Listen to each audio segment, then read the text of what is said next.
لیے میں نے سوچا کہ نماز کے بعد بیٹھ جائیں گے۔ وہ ضروری بات یہ ہے کہ ہم لوگ ایک تنظیم سے جڑے ہیں، تو تنظیم کا اپنا مزاج ہوتا ہے۔ جمعیت علماء کا اپنا ایک مزاج ہے جو ہم کو ہمارے بڑوں سے وراثت میں ملا۔ میں ایک ایسا نام لیتا ہوں جس کو لوگ دور دور تک جمعیتی نہیں جانتے۔ حضرت مولانا سید ابو الحسن علی دیانت، آپ بھی سنتے ہوں گے کہ میں نے جمعیت میں ان کا نام لیا۔ آپ ان کے سوانح عمری پڑھ لیجئے، اس میں لکھا ہوا ہے کہ حضرت ملک و ملت کے مسائل میں جمعیت علماء کا ہی نظریہ رکھتے تھے۔ اب جب اپنے اکابر کو آپ پڑھیں گے تو ان کے اوپر غلبہ نظر آئے گا کسی خانقاہ کا، وہ مرشد نظر آئیں گے، شیخ کامل نظر آئیں گے، لیکن ملکی معاملات میں ملی مسائل میں جب ان کا نظریہ آپ معلوم کریں گے وہ جمعیتی ہوگا۔ اسی طرح آپ بڑے مدرسین کو دیکھیں گے جو حدیث شریف پڑھا رہے ہیں، شیخ الحدیث ہیں، بڑے مفسر ہیں، اپنے کام میں لگے ہیں، لیکن جب آپ نظریہ پوچھیں گے تو جمعیتی نظر آئیں گے۔ بمبئی کے فساد کے بعد آزاد میدان میں، جس کو شیخ الہند میدان کا نام دیا گیا تھا اور جمعیت علماء کا اجلاس ہوا تھا، وہاں اسٹیج پر دارالعلوم دیوبند کے شیخ الحدیث حضرت مولانا عبداللہ صاحب موجود تھے اور ان کی تقریر ہوئی تھی باقاعدہ۔ ان دنوں حضرت مولانا شاہ بارالحق صاحب رحمۃ اللہ علیہ بمبئی میں ہی تھے اور مولانا اسد صاحب نے حضرت کو دعوت دیا، حضرت نے دعا بھی دیا، تائید بھی کیا اور یہ کہا کہ میرا معمول یہ ہے کہ جہاں فوٹوگرافی ہوتی ہے میں نہیں جاتا، وہاں منکرات ہیں اور میں نہیں آؤں گا۔ تو حضرت فدائے ملت نے کہا کہ حضرت آپ وہاں آ کے نکیر فرما دیجیے گا۔ تو فرمایا لیکن میں رکھنا ڈالنا بھی نہیں چاہتا، میری نکیر کو آپ تو پسند کریں گے لیکن لوگ کیا سمجھیں گے؟ تو حضرت نے فرمایا نکیر کرنے کے لیے ہی آ جائے گی، جس طریقے سے بھی آپ نکیر کریں۔ حضرت نے کہا میں آپ کی تائید کرتا ہوں، کام کی تائید کرتا ہوں، دعا گو ہوں، اور شرکت نہ کر کے ابلغ طریقے پر نکیر ہو رہی ہے اور یہ آپ کی ضرورت ہے، اس کا انکار بھی نہیں ہو سکتا، یہ ملی ضرورت ہے۔ اب تو تصویروں کے سلسلے میں کافی حد تک منظر صاف ہو رہا ہے، ورنہ شروع میں مولانا اسد صاحب رحمۃ اللہ علیہ کو جگہ جگہ لوگ گھیرتے تھے کہ آپ اخباروں میں آتے ہیں، آپ میڈیا پہ آتے ہیں، آپ ٹی وی پہ آتے ہیں۔ ایک ہمارے علاقے کے امام صاحب ہیں، اللہ کو پیارے ہو گئے، تو وہ بھی ٹی وی دیکھتے تھے، مجھ سے بے تکلف تھے۔ میں نے کہا بھائی اس کو تو ناجائز کہا جاتا، کہا میرے پیر و مرشد آتے ہیں اس پر، اس لیے دیکھتا ہوں۔ تمل ناڈو میں علماء نے مولانا اسد صاحب کو ایک مرتبہ مجلس پہ گھیرا کہ حضرت آپ تو کثرت سے اخباروں میں چھپتے ہیں، آپ کا فوٹو چھپتا ہے۔ حضرت نے کہا بھائی کیا کروں، گناہ ہو جاتا ہے، توبہ کر لیتا ہوں، لیکن ملی ضرورت ہے۔ پھر جب ان لوگوں نے بہت ہشت پشت چشت مسئلے مسائل شروع کیا تھا، آپ رفتہ کھول کے بیٹھ گئے، مدراس کا علاقہ تھا، اچھا جو کچھ نہیں کرتا وہ ایسی باتیں زیادہ کرتا۔ تو حضرت نے فرمایا میں مفتی تقی عثمانی صاحب نے ضرورت پر اجازت دیا ہے۔ اب تعجب کی بات ہے، ان کا نام سن کے لوگ چپ ہو گئے۔ ضرورت ہمارے ملک کی ہے، اس ضرورت میں مبتلا مولانا اسد مدنی ہے، پلیٹ فارم جمعیت علماء کا ہے، لیکن آپ ذہن کی کمزوری دیکھو کہ پڑوس کے عالم کا نام سن کے ثبوت اختیار کیا۔ ہتھیلی کے پھوڑے کو آئینے میں دیکھنے کی ضرورت نہیں ہے نا بھائی، تم کو ہی تو مصیبت سے نکالنے کے لیے مولانا اسد صاحب گناہ کر رہے ہیں، غیر مسلموں کے ساتھ بیٹھ رہے ہیں۔ آپ غور کرو ذرا، قومیت جیسی کا جا تم کو ہی تو مصیبت سے نکالنا، تم اس آدمی پر اشکال کر رہے ہو اور اس کے فتوے سے مطمئن ہو رہے ہو جس کا تمہارے ملک و ملت کے مسئلے سے دور دور کا تعلق بھی نہیں۔ یہ میں واضح لفظوں میں اس لیے کہہ رہا ہوں کہ جمعیت علماء ایک نظریے کا نام ہے۔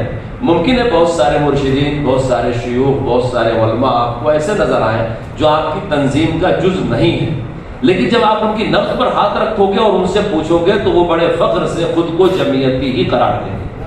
تو اس لیے ہم اس نظریے سے اپنے آپ کو الگ نہیں کر سکتے۔ جمعیت علماء ہمارا ایک نظریہ ہے اور نظریے پہ کبھی صلح نہیں ہو سکتی۔ وہ نظریہ ہے کہ ہمارے اندر ہندو مسلم کا ہم فرق نہیں کرتے، خدمت ہر تفریق سے اوپر اٹھ کے کرتے ہیں، مظلوم کا مذہب نہیں پوچھتے، انصاف دلانے میں مذہب نہیں پوچھتے۔ ہمارا یہ یقین ہے کہ ہم جس ملک میں رہتے ہیں ایک کرائے کا ملک نہیں بلکہ ہمارا اپنا ہے اور یہاں رہنے والے ہماری قوم کے لوگ ہیں، ہم ان کی خدمت کرتے ہیں اور ہمارا یہ یقین اور عقیدہ ہے کہ ایسی خدمت سے ہی اسلام کو تقویت ملی ہے، اور ہمارا یقین اور عقیدہ ہے کہ ہم جہاں کہیں بھی رہیں گے ہمارا اسلام وہاں کے لوگوں کے لیے رحمت کا ذریعہ ہے۔ ممکن ہے کچھ نادان تھوڑی دیر کے لیے ہماری اذان سے، ہماری جماعت سے، ہمارے اجتماع سے، ہماری اسلامی شکل و صورت سے بد گئے، لیکن ان کی غلط فہمی ہوگی. اور یہ سارے نظریات ہمارے سیاست حاضرہ کے دباؤ میں نہیں ہیں، بلکہ یہ ہمارے مذہب کا حصہ ہے. جب ہم دیکھتے ہیں رسول اللہ صلی اللہ علیہ وسلم کی زندگی کو تو شعب ابی طالب میں آپ کے ساتھ کفار و مشرکین کی ایک تعداد بھی بائیکاٹ میں شامل تھی، اگرچہ وہ کلمہ نہیں پڑھے ہوئے. جب ہم دیکھتے ہیں تو ہجرت کے سفر میں آپ کا جو راستہ بتانے والا رہبر تھا وہ مسلمان نہیں ہوا تھا، وہ غیر مسلم تھا. ہجرت کے سفر میں 5 لوگ تھے، اس میں بریدہ اسلمی درمیان میں آ کر کے ملے تھے، اور ابوبکر صدیق کے جو غلام تھے وہ اسلام نہیں لائے تھے، اور راستہ بتانے والا بھی مسلمان نہیں ہوا. 5 آدمی میں 2 غیر مسلم تھے. تو اس لیے اسلام کا جو طریقہ ہے یہ جمعیت علماء کا پکا نظریہ کسی سیاست کی وجہ سے نہیں ہے، بلکہ ہم اسلام کو اس کی عالمیت اور ہماگیری اور وسعتوں کے ساتھ سمجھتے ہیں. یہی ہم کو ہمارے اکابر سے ورثے میں ملا ہے.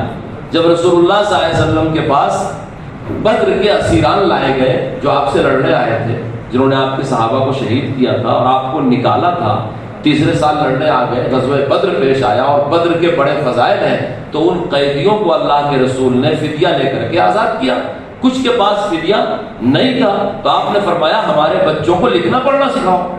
اب میں ان عالموں سے پوچھتا ہوں جمعیت علماء کی مسلم غیر مسلم کی پالیسی پر، ملکی پالیسی پر، ہمارے باہمی تعلقات، اخوت، محبت، قومی یکجہتی کی باتوں پر ہم کو تانا دیتے ہیں کہ آپ کب تک یہ کرتے رہیں گے، آپ کب تک یہ کرتے ہیں. تم کچھ کر کے دکھاؤ.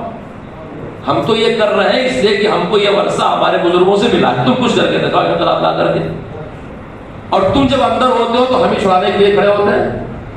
اپنی نادانیوں سے ماحول خراب کر کے جب تم کو نقصان پہنچتا ہے تو جو بڑی بڑی باتیں کرنے والے ہیں کوئی سامنے نہیں آتے. تو بہتر یہ ہے کہ سیدھے راستے پر چلو. حضرت رسول اللہ صلی اللہ علیہ وسلم نے ان لڑنے والے اسیران سے کہا جو قید ہو کر کے آ گئے تھے مکے کے مشرکین و کفار کہ ہمارے بچوں کو لکھنا پڑھنا سکھاؤ. میں پوچھتا ہوں کیا وہ قرآن سکھا رہے تھے؟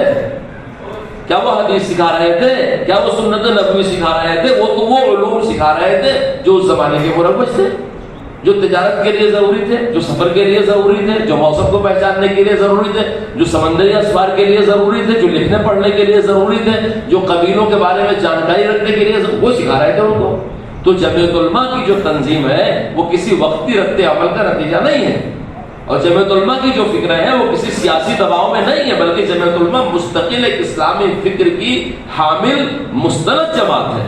اس کے فیصلے ہمیشہ جو ہوتے ہیں وہ دینی دائرے میں ہوتے ہیں، اور اتنی حساس جماعت ہے، اتنی حساس جماعت ہے کہ یہ سمجھتی ہے کہ ملت کا ہر فرد ہمارے ساتھ شامل ہے.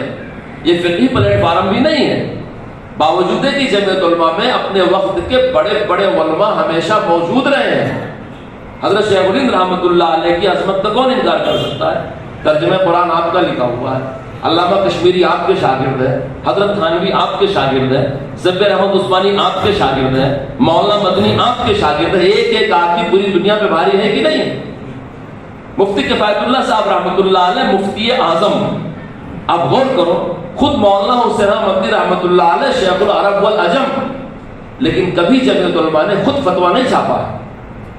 اتنے بڑے بڑے لوگ جمعیت علماء میں کل تھے اور آج بھی ہیں. آج میں چیلنجیا کہتا ہوں پورے عالم میں ایک عالم کوئی پیش کر دے جو مولانا ارشد صاحب دعوت برکاتہ کا دستور بدلی ہو، پیش کر کے دیکھیں. آپ نے حدیث شریف کی وہ کتابیں عارض کیا ہے کہ ہم لوگ نہیں جانتے. نخب الافکار آپ نے عارض کیا ہے، 20 سے زائد جلدوں میں پورے عالم عرب میں چھپتی ہے. منظومہ ابن وہبان آپ نے عارض کیا ہے، پورے عالم عرب میں چھپتی ہے. مولانا کی شخصیت اتنی بڑی ہے کہ رابطے عالم اسلامی والے آپ سے دبتے ہیں. بڑے بڑے ملکوں کے بادشاہ آپ کے تبلیغی جماعت کے بارے میں ابھی افواہ اڑی کہ پابندی لگا دی گئی سعودیہ میں، لوگوں نے اخباروں میں بیان دیا، میمورنڈم دیا. ٹھیک ہے، اللہ قبول کرے. حضرت سیدھے سفیر کے پاس چلے گئے اور 2 ٹوک لفظوں اپنا خط دیا کہ بھائی اپنے ملک میں آپ جو چاہیں کر لیں، لیکن اس میں جو الزامات لگائے گئے ہیں بے بنیاد ہیں اور دارالعلوم تبلیغی جماعت سے الگ نہیں ہے. ہم کو 5 دن کے اندر اس کا جواب چاہیے ورنہ ہم بھی سفر کریں گے. 5 روز کے اندر اندر جواب آ گیا کہ ہمارے ملک میں احباب کا تذکرہ ہوا تھا، ہندوستان کی تبلیغی جماعت تذکرہ نہیں ہوا تھا. اور سعودی سفارت خانے نے بتایا کہ ابھی کل آپ کی جماعتیں سعودیہ گئی ہیں، پابندی نہیں. یہ جناب کس میں ہے، یہ حکمت کس میں ہے؟ ائمہ حرم کو بلا کر کے ہندوستان میں اتنے بڑے بڑے پروگرام حضرت نے کر دیے، کبھی کوئی سوچ سکتا تھا؟ جو ائمہ حرم دیوبندیوں کو دیوبندی مشرک کہا کرتے تھے، جب حضرت نے ان کو ہندوستان بلایا اور مسلمانوں کی عظمت دیکھا ان لوگوں نے، تو انہی ائمہ نے کہنا شروع کیا ہمارا دیوبند کا بڑا قدیم تعلق ہے۔ جب آپ کا قدیم تعلق ہے تو آپ نے ہمارے خلاف فتوے پہ سائن کیسے کر دیا؟ پتہ کیا چلا؟ پورے عالم کے حالات پر حضرت مولانا مؤثر ہیں، وہ آپ کی جماعت کے صدر ہیں، آپ کے بزرگ ہیں، آپ کے استاد ہیں۔ تو کل بھی جمعیت علماء علماء ربانی سے مالا مال تھی اور آج بھی علماء ربانی سے مالا مال ہے۔ اگر ہم دعویٰ کرتے کہ پورے ملک میں ہماری جماعت میں وابستہ جتنے شیوخ ہیں، جتنے صوفیاء ہیں، جتنے حفاظ ہیں، جتنے قراء ہیں، جتنے محدثین ہیں، جتنے مفسرین ہیں، جتنے مقررین ہیں، جتنے قائدین نہیں ہیں، ہندوستان کی کسی جماعت کے پاس نہیں ہے، تو میرا یہ دعویٰ غلط نہیں ہے۔ لیکن پھر بھی جمعیت علماء فتوے کی زبان نہیں استعمال کرتی، بلکہ جب امت کی رہبری کرنا ہوتا ہے تو مفتیان سے فتویٰ لیتی ہے، دارالعلوم سے پوچھتی ہے، بظاہر العلوم سے پوچھتی ہے، فقہی اجتماع کے علماء سے پوچھتی ہے، اس کے بعد تجویز کے الفاظ مرتب کرتی ہے۔ یہ اس کی دیانتداری ہے۔ کیوں؟ اگر کسی مسلمان نے فتوے کی مخالفت کیا تو گنہگار ہوگا۔ فتویٰ ایک حکم شرعی ہوا کرتا ہے، اگر کسی مسلمان نے ریزولیشن کی مخالفت کر دیا گنہگار نہیں ہوگا، کیونکہ ریزولیشن یہ آدمی کی عقل سے بنائی ہوئی تجاویز ہوتی ہے۔ ہم 10 نے بیٹھ کے ایک تجویز رکھا، آپ نے دوسری تجویز رکھ لیا۔ ایک امت کو گناہ کے ارتکاب سے بچانا اور اتنی طاقتور مذہبی اور دینی قیادت ہوتے ہوئے فتوے کی زبان کو چھوڑ کے تجویز کی زبان اختیار کرنا کتنی بڑی اس جماعت کی دیانتداری ہے۔ اس لیے ہم کو جمعیتی مزاج اختیار کرنا چاہیے، اور بعض ایسے علماء کو دیکھ کر کے جو بڑے ہیں اور جمعیت سے وابستہ نہیں ہیں، ہم جیسے چھوٹوں غلط فہمی کا شکار نہیں ہونا چاہیے، کیونکہ وہ بھی جمعیتی ہی لوگ ہیں۔ حضرت شیخ الحدیث مولانا زکریا صاحب رحمۃ اللہ علیہ کی آپ تیتی پڑھ لیجیے، ہر چوتھے پانچویں صفحے پر مولانا مدنی کا تذکرہ ہے۔ حضرت لکھتے ہیں کہ ایک مرتبہ مولانا مدنی آیا اور مجھ سے کہا مجھے جانا ہے باہر، اور محمود نے کہا ہے ہندوستان سے کچھ پھول کے درخت لے کر کے آؤ۔ گھوڑے کی گاڑی میں مولانا زکریا صاحب کو بیٹھا کر کے سہارنپور سے گزرے، پیلی پیلی عمارت نظر آئی، تو حضرت شیخ نے فرمایا حضرت یہ کیا ہے؟ کہنے لگے یہ یہاں کی چیک بندی آفس ہے، اور آئے گئے، بولے یہاں کی کورٹ ہے، اور دیکھا بولے یہاں کی یہ آفس ہے، سرکاری آفس سے پیلے رنگ میں ہوتی ہے۔ تو حضرت شیخ گھوڑے کی گاڑی سے اترنے لگے، بولے حضرت آپ چھوڑ دیجیے، لگتا ہے آپ نے جیل لے جانے کا پورا پروگرام بنا لیا، آپ تو روز جاتے رہتے رہے، لگتا ہے آج آپ نے مجھے جیل لے جانے کا پورا پروگرام بنایا، میں ادھر کے مظاہر چلا جاتا ہوں، مجھے چھوڑ دیجیے۔ تو حضرت نے ڈانٹا کہا زکریا ایسی باتیں کرتے ہو، تبھی تو انگریز ملک چھوڑ کے نہیں جا رہا ہے۔ دارالعلوم کے مفتی مہدی حسن صاحب نے ایک وراثت کا فتویٰ لکھا تھا، وہ فتویٰ کورٹ میں پیش کیا گیا، جج صاحب نے سمن بھیجا کہ مفتی صاحب آ کے تصدیق کرتے ہیں، تو مفتی صاحب کو بخار آ گیا، رخصت عدالت دے لیا، کہا تم لوگ اس بے ہمتی سے تو انگریز یہاں رکا ہوا ہے، چلو تم کو جیل لے چلو گا۔ نہیں حضرت میں نہیں جیل جاؤں گا آپ کے ساتھ۔ لیکن حضرت مدنی کی بہت ساری مواد اور تحریریں اور روایتیں اور چیزیں مولانا زکریا صاحب ہی اکٹھا کیا کرتے تھے۔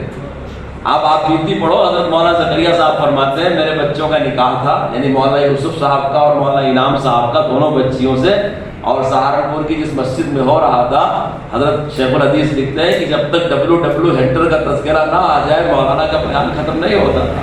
اب حضرت نے جب شروع کر دیا لارڈ مکالے اور WW ہنٹر، تو مجمع لیکیوں کا تھا، وہ گڑبڑ ہونے لگا۔ حضرت شیخ کر رہے کہ میں دعا میں لگ گیا کہ نکاح کی مجلس اور مولانا للکارے ہوئے ہیں، نکاح پتہ نہیں کب کریں گے۔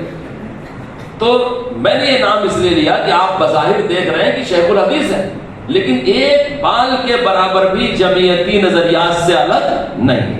تو آپ کو دھوکے میں نہیں آنا چاہیے، آپ کو سعادت سمجھنا چاہیے کہ اللہ نے ہم کو آپ کو اس سے وابستہ کیا ہے، اور اس کی فکروں پر صلح نہیں کرنا چاہیے۔ مجھے بہت افسوس ہوتا ہے جب میں کسی جمعیتی عالم کے بارے میں سنتا ہوں کہ فلاں کمیٹی کو جوائن کر لیا، فلاں جگہ چلے گئے، الیکشن کے زمانے میں فلاں کی تائید کر دیا، فلاں کی آپ کا قد ان سب سے اونچا ہے۔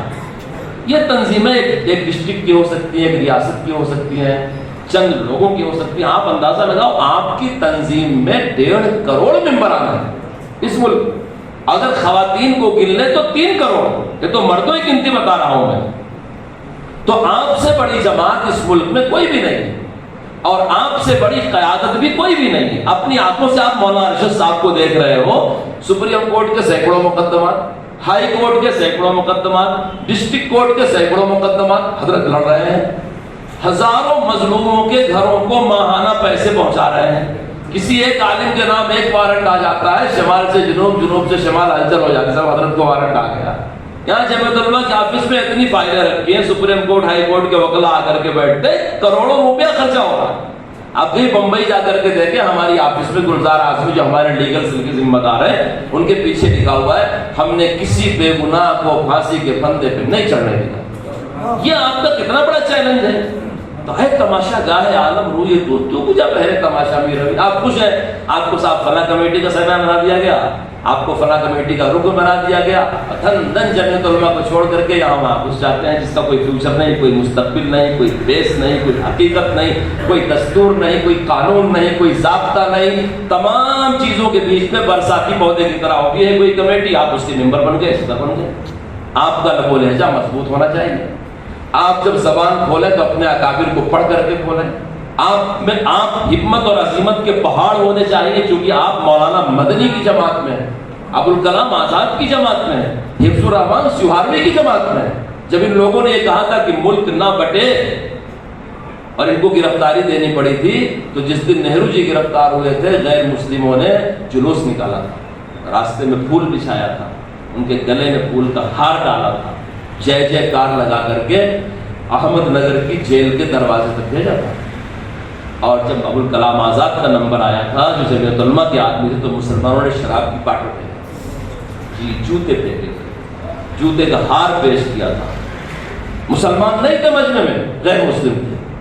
مولانا مدنی رحمۃ اللہ نے اس زمانے میں سفر کرنا شروع کیا تو گھروں کا قیام ترک کر دیا تھا. مسجد میں حضرت رکا کرتے تھے. کیوں؟ گھر میں دو بھائی ہیں، ایک لیگی ہے، ایک کانگریسی ہے، ایک حضرت کا معتقد ہے، ایک حضرت کا مخالف ہے. تو آپ اس کی اولاد ہیں جس کے عظیمت کے سامنے اتنا بڑا ملک جھکا. پاکستان بننے کے بعد بھی مولانا مدنی کا دباؤ تھا کہ اس ملک کو جمہوری بنایا. ویسے آدمی کے دامن سے وابستہ، ویسے کی اولاد ارشد مدنی کے دامن سے وابستہ چھوٹی موٹی کمیٹیوں میں عہدے کے لیے چلے جاتے ہیں. یہ آپ کے لیے زیبا نہیں دیتا. اگر آپ کو دوسری جماعتوں میں گھسنا ہے تو آپ جمیعت علماء کا 2 روپے کا فارم ہی نہ بھریں. اگر آپ نے 2 روپے کا فارم بھر دیا تو آپ سمجھیے آج سے لے کے عرش الہی کے سائے تک آپ ان بزرگوں کے ساتھ ہو گئے ہیں جمیعت علماء کے بانی. مولانا خلیل احمد سہارنپوری رحمۃ اللہ علیہ دستور بنانے والے، یہ حضرت گنگوہی رحمۃ اللہ علیہ کے اجل خلفاء ہیں. مولانا مدنی صدر ہیں، مفتی کفایت اللہ مفتی اعظم ہیں. میں کتنے نام لوں، آپ ان کے تقدس، تقوی، طہارت کی قسمیں کھا سکتے ہیں. یہ ایسے روحانیت کے مقام پر فائز ہیں، ایسے مقام پر فائز ہیں. حضرت سہارنپوری مولانا خلیل صاحب رحمۃ اللہ علیہ کا انتقال مدینے میں ہوا. انہوں نے بذل المجہود حدیث شریف کی شرح لکھی ہے. اس زمانے میں مدینہ شریف کا رواج یہ ہو گیا تھا، ترکوں کا زمانہ تھا کہ جنازے کی نماز مسجد کے اندر ہوتی. حضرت سہارنپوری نے حدیث شریف کی روشنی میں اس فتوے کو ترجیح دیا کہ مسجد سے باہر جنازہ ہونا چاہیے، اور رسول اللہ کے زمانے میں جنازے باہر ہوا کرتے تھے. وہ کتاب لکھی گئی، چھپی.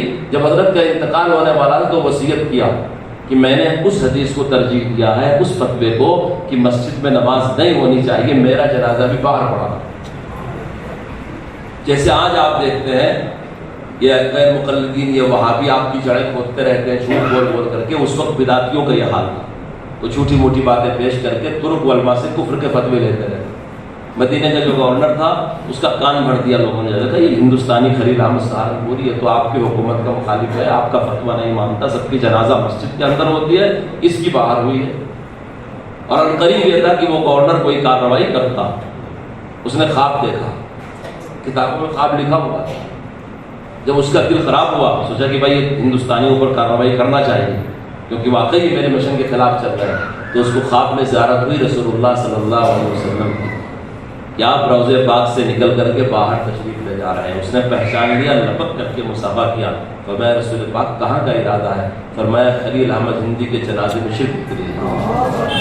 پھر اس نے بلا کہ ہندوستانی علماء سے کہا کہ لوگوں نے چغلی کیا تھا، اللہ نے غیب سے میری رہبری کیا، تمہارے صدقے میں مجھے زیارت نصیب ہوئی نبی پاک کی، تم اہل اللہ ہو. وہ سہارنپوری ہمارا دستور لکھنے والے ہیں. آپ لوگ اپنے اپنی عظمت پر یقین رکھیے. آپ کوئی چھوٹی موٹی جماعت کے آدمی نہیں ہے کہ آپ جب چاہے وہاں ہو گئے, جب چاہے یہاں ہو گئے, جو چاہے کر لیا. نہیں, آپ کی پشت پر ایک بہت بڑا روحانیت کا پہاڑ ہے, اور اسے حبل اللہ المتین کہتے ہیں. آپ کے ہاتھوں میں وہ ہے, اور اس میں ہماری دنیا کی بھی بھلائی ہے, اس میں آخرت کی بھی بھلائی ہے. ہم انہی کے راستے پہ چل رہے ہیں, وہ جہاں جائیں گے ہم وہاں جائیں گے.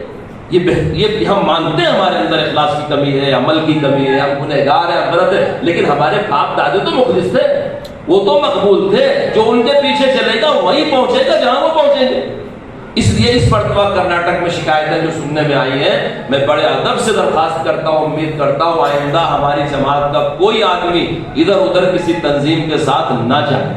یہ آپ کی اپنی حیثیت کے خلاف ہے, خود جمعیت علماء کی اپنی حیثیت کے خلاف ہے. آپ پوری استقامت کے ساتھ اس جماعت میں لگے رہیں اور دین سمجھ کر کے جماعت کی خدمت کریں. ایک بات یاد آ گئی میرے ذہن میں, حضرت شیخ الحدیث مولانا یونس صاحب رحمۃ اللہ علیہ, انہوں نے مجھے نصیحت کیا تھا. میں مولانا اسد صاحب سے بہت قریب تھا, جمعیت علماء کے سارے کام کرتا تھا, اور حضرت کے یہاں جا کے کارگزاری سناتا تھا.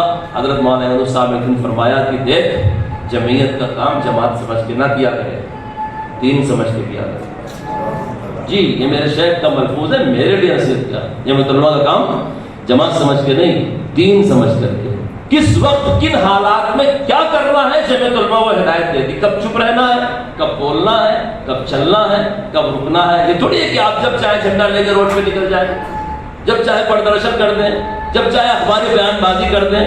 نہیں, جب آپ بڑوں کی جماعت میں کام کر رہے ہیں, ان کی فکروں کے تابع ہو کے کام کریں. یہ میں نے ذرا لمبی بات کر دیا, مجھے اصل دوسری بات کہنی تھی. بات آتی گئی اور میں کہتا گیا. دوسری بات یہ کہنی تھی کہ عام طور سے جب ریلیف وغیرہ کا معاملہ آتا ہے تو ہماری یونٹیں ذاتی طور پر ایسے مقامات پر پہنچتی ہیں. یہ بات اصول کے خلاف ہے, چونکہ آپ ضلع کے ہیں, آپ کے تحت تعلقہ ہے, اور آپ کے اوپر ریاست ہے. اگر آپ کو کوئی جمعیت علماء کے نام پہ 10 روپیہ